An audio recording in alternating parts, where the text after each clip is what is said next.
Sean todos bienvenidos y bienvenidas a esto que es Diálogos. Hoy tenemos un episodio muy interesante donde hablaremos de la democracia, del desarrollo y también de la corrupción como forma de obstrucción del desarrollo en la sociedad, del mundo, y también a nivel del país, de nuestro país, la República Dominicana. En el día de hoy nos encontramos con un joven emprendedor, un joven muy preparado, que fue también candidato a la alcaldía del Distrito Nacional, nada más y nada menos que Marcel Calcaño. ¿Cómo estás, hermano? Encantadísimo, príncipe. Es un placer en poder saludarte, hermano, y bienvenido a Diálogos. Tenemos en nuestro país un sistema político, tenemos una supuesta democracia en vía de desarrollo, es decir, un país en vía de desarrollo. ¿Qué sientes tú que necesita nuestro país y el mundo para poder desarrollarse en el mejor de los términos?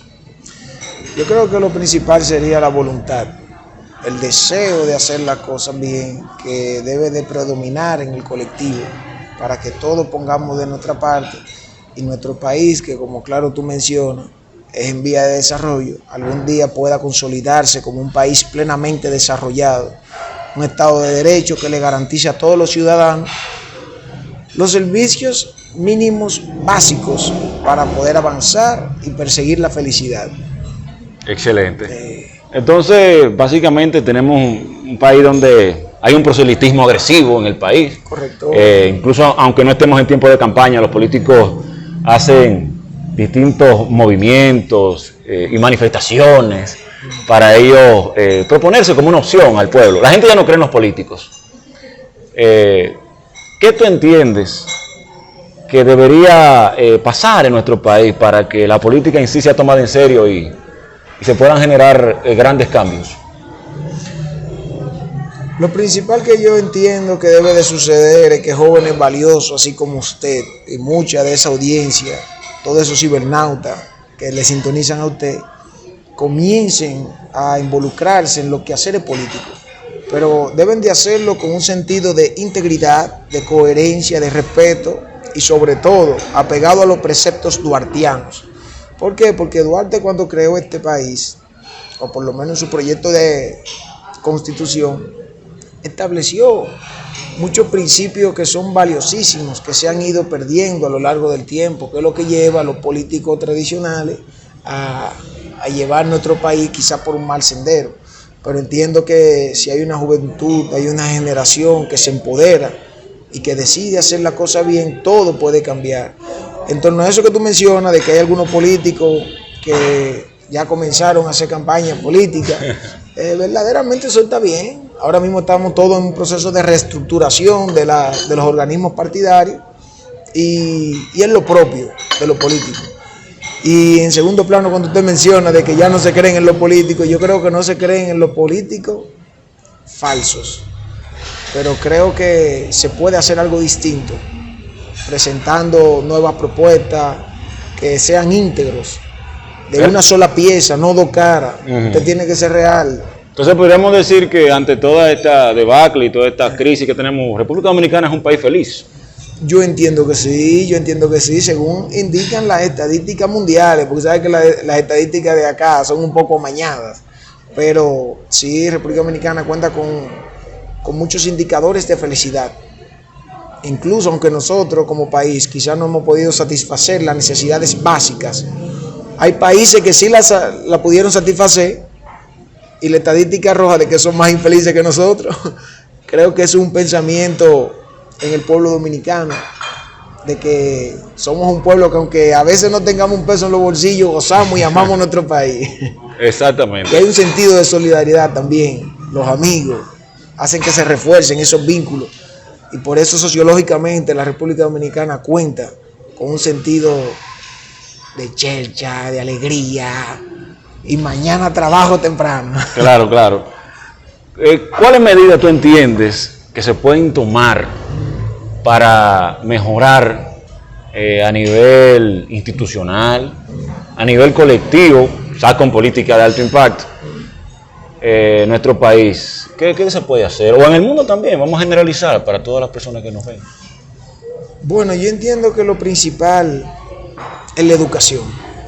Si se comienza a reforzar el sistema educativo, a capacitar bien a los docentes, entonces tendremos individuos con un espíritu crítico, que persigan la búsqueda del conocimiento, que se apeguen a los valores fundamentales, que deben de emanar de la familia, pero también de las escuelas. ¿Tiene deficiencia la educación dominicana? Bueno, ciertamente yo creo que se pueden mejorar algunos aspectos. El punto no es tanto criticar a tal o cual institución, sino hacer aporte positivo, claro que sí, para claro, que entiendan de que somos personas que creemos en este país y nunca vamos a adoptar un discurso derrotista. No, aquí la cosa está mal, aquí lo que hay que irse. Oye, bien, esa es la actitud cobarde. El pleito hay que echarlo aquí, este es nuestro país. Exactamente. Entonces podríamos decir que a pesar de los pesares, hay esperanza en nuestro país de ver un futuro mejor. Por lo menos de mi parte y de todas las personas con las que yo comparto. Claro. Yo entiendo que sí. ¿Y cómo hacer que los jóvenes que están dormidos, no todos, pero la mayoría en las redes y ese tipo de cosas, que le pongan atención a los problemas nacionales y que entiendan que la participación es parte de este sistema democrático en el que vivimos? ¿Cómo podemos hacer entender a las personas que pongan atención a estos temas cuando ya la mayor parte de la clase política, como hemos visto en diferentes procesos judiciales que se llevan a cabo en el país, se ha visto que hay una debacle, hay una degeneración en la clase política? Quizás, como tú acabas de decir, la política no es mala, sino más bien que hay personas malas que ejercen la política. ¿Qué se puede hacer en ese sentido para recobrar esa confianza del electorado en los políticos? Mira, yo creo que esa es la gran tarea que tenemos nosotros, los jóvenes políticos. Tenemos que hacer de lo aburrido algo divertido, llevarle una política simple, llevarle una política agradable, afable a la persona para que comiencen a mostrarse interesados en ella. Siempre respetando los antiguos políticos, ¿sabes? Para no ser irreverentes, pero creo que nosotros tenemos que repensar la política. Claro. Para que la gente diga, wow, pero mira, ya la política no es aburrida. Yo quisiera involucrarme, quiero ser parte. Sí, porque hay una frase que utilizamos todos los dominicanos que dicen que los políticos son todos iguales. Dicen. No hay diferencia. Que todos vienen por su beneficio personal y no por un beneficio colectivo de resolver el problema del pueblo. Eso. Quedan muchos hombres buenos. Lo que pasa es que hace más ruido un árbol cuando cae que 100 cuando nacen. Entonces los políticos malos empañan el espectro político. Pero hay muchos políticos buenos haciendo su labor. Entonces podríamos decir que lo que requiere el país serían más penas o más organización en las instituciones, más restricción, más fiscalización, más auditoría. ¿Qué es lo que le hace falta a este país entonces? De todo lo que tú mencionas y un poco más. Sin duda alguna, yo creo que la fiscalización es preponderante porque funciona el sistema de contrapeso que deben de tener las instituciones. O sea, si se comienzan a hacer auditorías, si se comienza a crear, bueno, ya está creado, que es la Procuraduría Especializada en la Corrupción, pero vamos a decir, crear las condiciones para que estos puedan arremeter contra aquellas personas que están en ciertas instituciones, que hacen las cosas mal, entonces ya la gente, incluso los políticos, va a comenzar a entender de que hay un régimen de consecuencias, que el dinero del pueblo debe ser utilizado para mejorar el pueblo, no para lucrarse de él. Entonces, eso, y como te mencionaba anteriormente, la educación. Si estos políticos, incluyendo los compañeros del partido, nos seguimos formando, nos continuamos preparando, entonces vamos a comenzar a tener una visión distinta de hacia dónde debe dirigirse nuestro país y podríamos comenzar a implementar nuevas iniciativas que vayan a favor de la mejoría de todos. Mucha gente dice que República Dominicana básicamente y Haití, la isla completa, es una granja de las grandes potencias, donde ellos vienen aquí simplemente a... ¿Te quieren meter en ese tema de nuevo? No, claro, porque tenemos, por ejemplo, las grandes potencias, China, Estados Unidos, que vienen aquí a proponernos, a darnos cosas que no son regalos, que todo tiene una razón de ser, quizás todo tiene un peso geopolítico, y básicamente dejan quizás la institucionalidad y otros temas en un segundo plano, porque sabemos también que los norteamericanos fue que organizaron nuestro país desde la dictadura de Rafael Leónidas Trujillo y todo eso, que es otro tema más largo.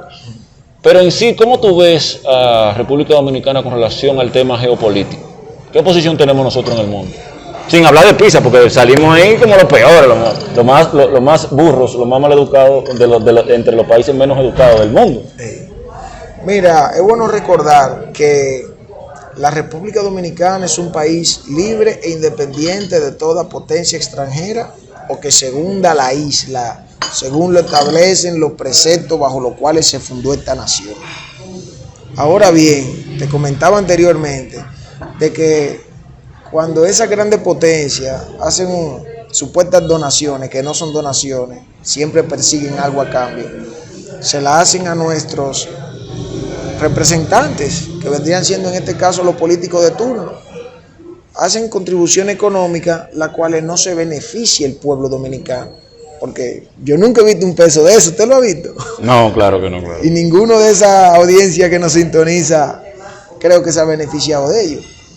Por lo que entiendo que eso ha sido una mala práctica de nuestro gobernante, de nuestro representante, estar aceptando ese tipo de dádiva, ya que permite entonces que se hagan ciertas sugerencias. Lo digo entre comillas porque no son sugerencias nada, son injerencias extranjeras. Exactamente. Para decirnos a nosotros cómo nosotros tenemos que dirigir nuestro país. Entonces diríamos que el problema está fundamentado en el sistema o en los actores que están encargados de gobernar, de proponer, de mejorar el sistema. ¿Dónde está el intríngulo del problema? Mira, te comentaba que el intríngulo para mí siempre voy a considerar que es la educación. ¿Por qué? Porque si se hubiesen educado desde temprana edad a todos los dominicanos, inculcándole la importancia de conocer la Constitución, la Carta Magna. Hay un debate fuerte con eso en el Congreso. Ese pacto nacional, ese pacto social, entonces la gente entendiera cómo debiese de ser nuestro país, que es un poco diferente a lo que es actualmente.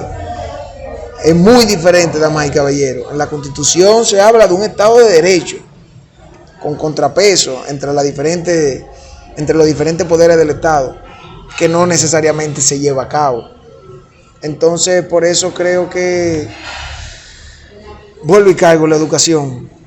Si todo no... Sí, porque en el Congreso se estaba proponiendo un proyecto de ley para la lectura obligatoria de la Biblia en las escuelas.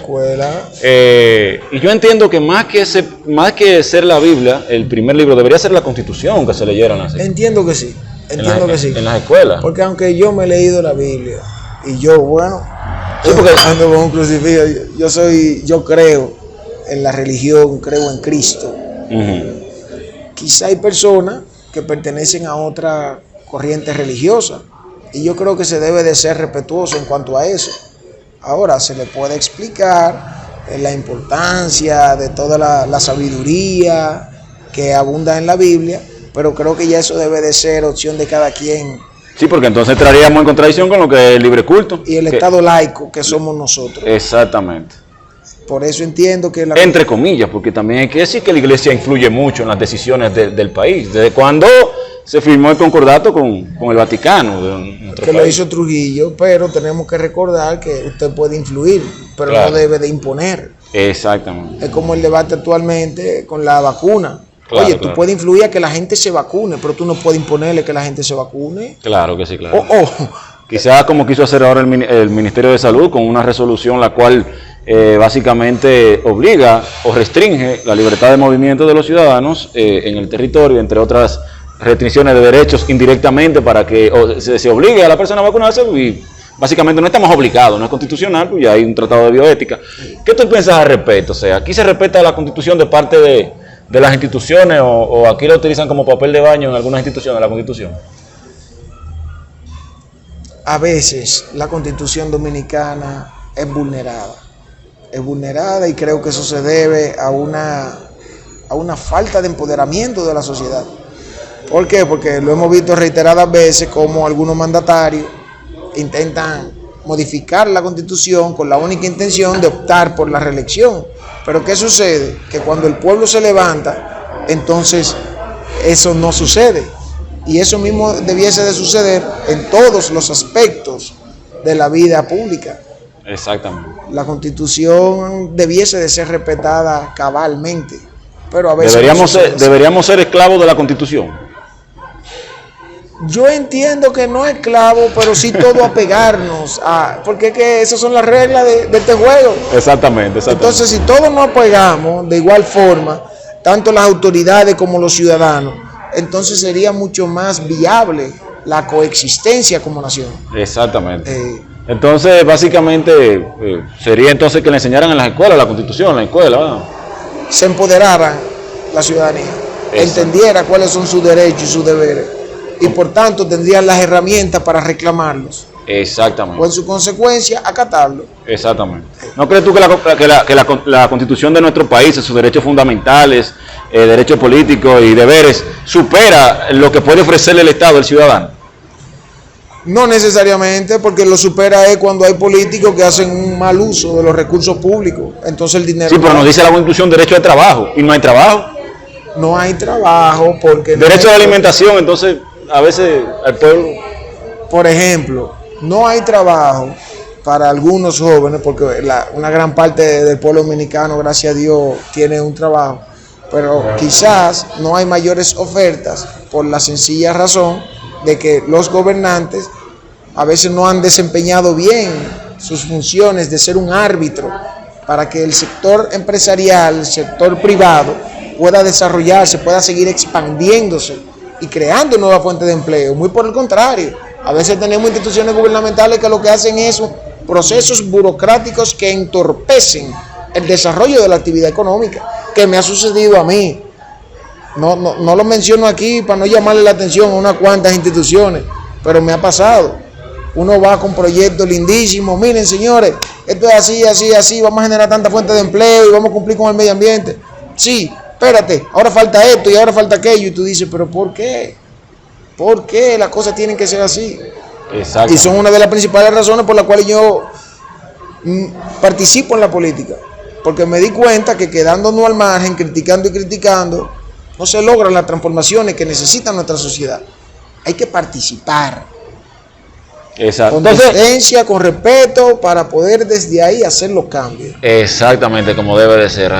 Bueno, rápidamente para nosotros entrar en materia ya un poquito más profunda, el tema de la seguridad ciudadana y la violencia en nuestro país. ¿Cómo tú crees que se puede solucionar eso? Es un tema que preocupa mucho a la gente, porque cuando tú sales de tu trabajo, que te atracan, que te quitan todo, lo que tú has trabajado con tu sudor, eso genera un problema, un trauma. Sí. Y el pueblo no está tranquilo y eso va totalmente en contra de la felicidad. Entonces, ¿cómo podemos nosotros solucionar ese problema? Bien, mira, yo creo en la descentralización del Estado. Mi formación política es la municipalidad. O sea, gobierno, ayuntamiento, alcaldía, de eso yo sé un poquito, porque en ese aspecto es que me he formado. Exactamente. Y te hablo de la descentralización del Estado, ¿por qué? Porque nosotros, como país, contamos con alcaldías en todo el territorio nacional, que es quien está llamado a velar por la seguridad del ciudadano. Al igual que en Estados Unidos, las alcaldías tienen su policía municipal, que es la que se encarga de la seguridad ciudadana. Y así lo establece nuestra Constitución. ¿Qué sucede? Que aquí carecemos de alcaldes con visión, que pongan en implementación un correcto plan de acción. Excelente. Aunque suene como una canción. Sí, aunque rime. Aunque rime. Pero lo correcto es lo que tú estás planteando. Sí, entonces creo que si se comienza a capacitar a todo un grupo de policías municipales, creo que se podría combatir más efectivamente con sueldo cebolla y todo. La delincuencia, no, con sueldo decente para que no tengan que corromperse. ¿Por qué yo digo esto? Porque la Policía Nacional, como su nombre lo indica, nacional, no puede dar abasto, no puede dar solución a pequeñeces que ocurren en todos los barrios. Pero una alcaldía, que es la primera institución del Estado, que está más próxima al ciudadano, sí tiene más conocimiento de los problemas que le afectan a todas las comunidades dentro de su demarcación. Por eso entiendo que una alcaldía que cumpla lo que dice la ley 176-07, que es la ley que regula todas las alcaldías, tendría la potestad, y si así se lo desea, tendría la facultad de hacer una lucha real contra la delincuencia, capacitando a los policías municipales para poder brindar un clima de paz, seguridad y sosiego a toda la ciudadanía. Excelente. Entonces, básicamente, los problemas del pueblo, del país, del mundo, se resuelven básicamente con voluntad y con visión. Yo entiendo que sí, porque el que quiere busca la forma, el que no presenta excusas. Cuando se quiere, se puede. Y yo soy un fiel creyente de esos principios, ya que existen países con peores condiciones que nosotros y sin recursos, y tú lo ves como se ordenan mejor y como tiran para adelante. Lo que tú planteas es muy correcto, porque verdaderamente se necesita voluntad, visión y ganas de desarrollar. El deseo de querer cambiar. Exactamente, el deseo de querer cambiar. Tener los conocimientos también es muy importante, la preparación, como decía Perón, para abarcar un panorama que es muy variable, etcétera, etcétera. Unas palabras finales sobre el desarrollo, sobre lo que tú quieras, para que le den un mensaje a la juventud y a la gente vieja también. No se puede hablar de los jóvenes porque se ofenden mucha gente. A todos. Exactamente. Este es nuestro país. Por este país es que nosotros tenemos que luchar y echar el pleito aquí. A mí que nadie me hable de que andar brincando. Se lo digo a la franca. Uno puede salir a vacacionar y a conocer para expandir la mente, pero, damas y caballeros, este es nuestro país. Vamos a trabajar toditos juntos para echar este país para adelante. Ustedes saben que este es un país hermoso. Bueno, amigas y amigas, esto ha sido Diálogos. Un episodio muy interesante en el día de hoy que compartimos aquí con nuestro queridísimo amigo, con el líder, quizás también candidato presidencial. Líder de masa y no de pizza. Exactamente, Marcel Calcaño. Entonces, espero que haya sido de su agrado y nos vemos muy pronto. Así que ya ustedes saben, un abrazo a todos. Dios me lo bendiga a todos. Fuerte abrazo.